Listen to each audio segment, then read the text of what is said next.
والا ہے۔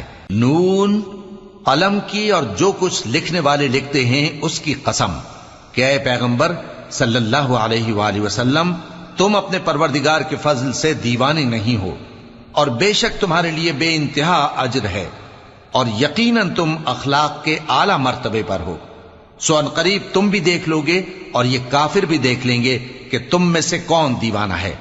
تحقیق تمہارا پروردگار اس کو بھی خوب جانتا ہے جو اس کے رستے سے بھٹک گیا، اور ان کو بھی خوب جانتا ہے جو سیدھے رستے پر چل رہے ہیں۔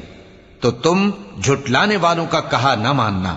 یہ لوگ چاہتے ہیں کہ تم نرمی اختیار کرو تو یہ بھی نرم ہو جائیں، اور کسی ایسے شخص کے کہے میں نہ آ جانا جو بہت قسمیں کھانے والا ہے، ذلیل ہے، شرارت سے اشارے کرنے والا، لگائی بجھائی کرنے والا، مال دینے میں بڑا بخیل، حد سے بڑھا ہوا بدکار، سخت خو اور اس کے علاوہ بدذات ہے۔